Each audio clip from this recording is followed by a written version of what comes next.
Hello everyone. Next जो method of sexual reproduction है it is budding.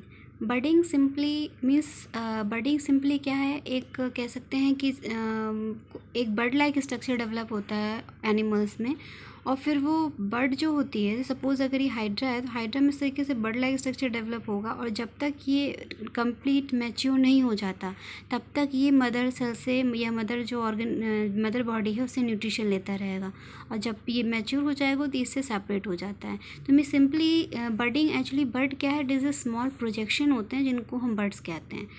कैसे small projection बनते हैं? Cell division, repeatedly cell division होता है, और जब ये मैच्योर हो जाते हैं तो ये सेपरेट हो जाते हैं। और ये जो बर्ड होती हैं, जो स्मॉल प्रोजेक्शन जिनको हम बर्ड कहते हैं, ये बर्ड जो होती हैं कैपेबल होती हैं नई ऑफस्प्रिंग प्रोड्यूस करने के लिए। ओके, मीन्स सिंपली बर्डिंग क्या है, it is a small projection, इसको हम बर्ड कहेंगे। ये रिपीटेडली सेल डिवीजन से बनते हैं, ये अटैच रहते हैं पेरेंट बॉडी से, और जब ये मैच्योर हो जाते हैं तो ये सेपरेट हो जाते हैं, डिटैच हो जाते हैं। डिटैच होने के बाद ये जो बर्ड स्ट्रक्चर है वो न्यू ऑर्गेनिज्म में डेवलप हो जाता है। ओके, तो बर्डिंग दो टाइप की होती है, एक्सटर्नल एंड इंटरनल। एक्सटर्नल जैसे हाइड्रा ईस्ट सेल होती हैं। हाइड्रा के केस में जैसे हमने अभी आपको एग्जांपल दिया, हाइड्रा के केस में सिंपली ऐसे हाइड्रा है। ओके, तो सिंपली यहाँ पे क्या होगा कि इस तरीके से आउटग्रोथ पहले डेवलप होगी, धीरे धीरे ये आउटग्रोथ क्या होगी, बड़ी होती जाएगी, और जब इसमें एक टाइम आएगा इसमें एक मिनी हाइड्रा डेवलप हो जाएगा, इस तरीके से टेंटिकल्स डेवलप हो जाएंगे। जब तक ये डेवलपमेंट चल रहा है तब तक ये सारा न्यूट्रिशन ये आपके मदर बॉडी से लेगा। जैसे ही डेवलपमेंट कंप्लीट हो जाएगा, यहाँ एक वॉल बनेगी, और ये जो मिनी हाइड्रा है it will get detach from the mother body and develop into new independent organism, independent hydra. ठीक है, तो ये इंडिपेंडेंट हाइड्रा में कन्वर्ट हो जाएगा। इसी तरीके से आपकी जो ईस्ट सेल होती है, ईस्ट सेल एक सिंपल ये फंजाई है, it consist of simply nucleus और साइटोप्लाज्म प्रेजेंट होता है, मे बी वैक्यूल्स में भी 1 और 2 वैक्यूल्स में, लेकिन वैक्यूल स्मॉल होती हैं।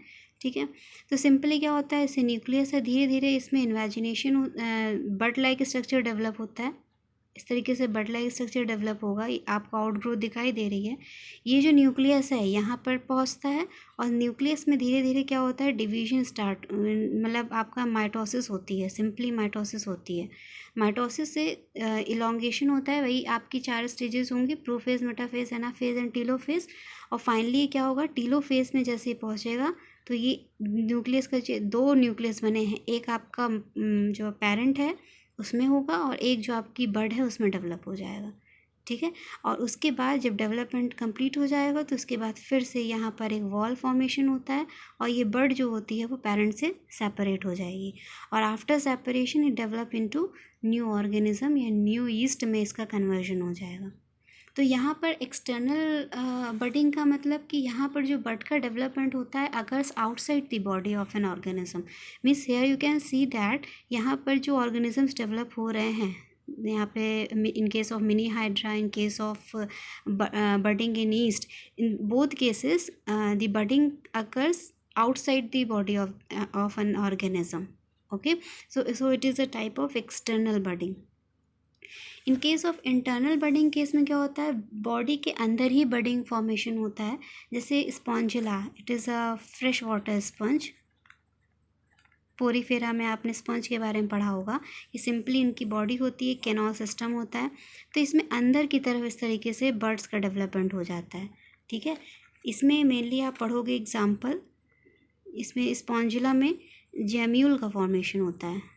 ओके, जेम्यूल मेनली क्या होते हैं, जैसे आप इसमें जैसे आपने अगर पोरीफेरा में पढ़ा होगा तो इसमें जो पोरीफेरा होते हैं एनिमल्स, उनमें मेनली सेल्स होती हैं आर्कियोसाइट सेल। तो ये जो आर्कियोसाइट सेल्स होती हैं ये डिफरेंट ऑर्गेनिज्म में कन्वर्ट होने की एबिलिटी रखती हैं, मतलब ये इनमें डिवीजन स्टार्ट हो जाएगा तो नए ऑर्गेनिज्म में डेवलप कर सकती हैं।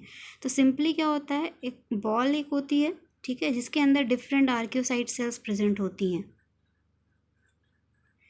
ओके, और इसके चारों तरफ जिलेटिनस मैट्रिक्स प्रेजेंट होता है, and it has its opening. इस ओपनिंग को हम माइक्रोपाइल कहते हैं।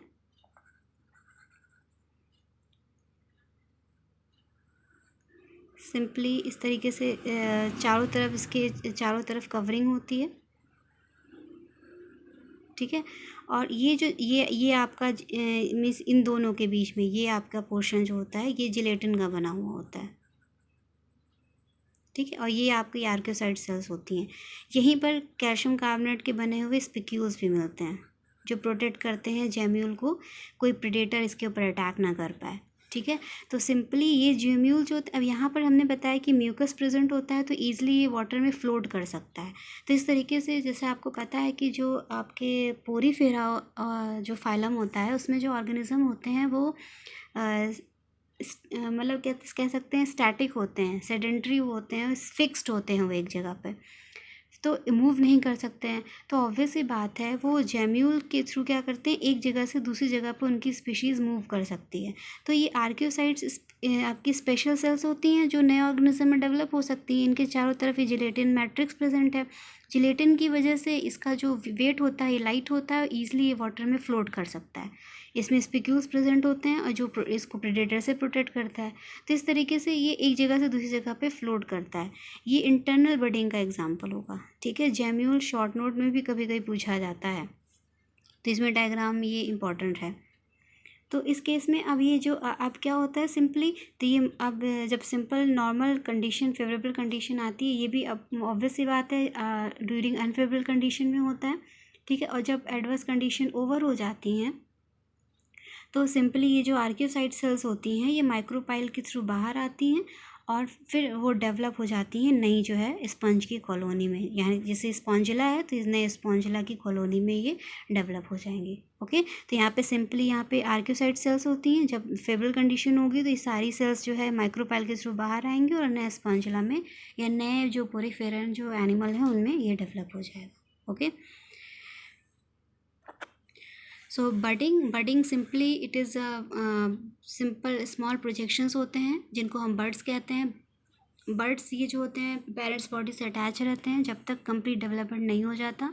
जब डेवलपमेंट कंप्लीट हो जाता है तो they get detach from the parent body and develop into new organism. तो ये जो प्रोजेक्शन होता है इसी को हम बड कहते हैं और इस प्रोसेस को बडिंग कहते हैं। ऑन द बेसिस ऑफ कि कहाँ पर बडिंग हो रही है, एक्सटर्नल और इंटरनल दो पार्ट में डिवाइड किया गया। एक्सटर्नल के केस में इनसाइड द बॉडी, जैसे outside the body, suppose hydra, and यहाँ पे ईस्ट के केस हमने बताया कि बाहर की तरफ प्रेजेंट है। और इंटरनल के केस में स्पॉन्जिला यानी इनसाइड द एनिमल ऑर्गेनिजम्स की बॉडी के अंदर जो है इसका फॉर्मेशन होता है। तो इस तरीके से जेम्यूल्स के थ्रू जो है ये डेवलप करते हैं, okay. So it is all about budding. In next video we will talk about sporulation. Thank you.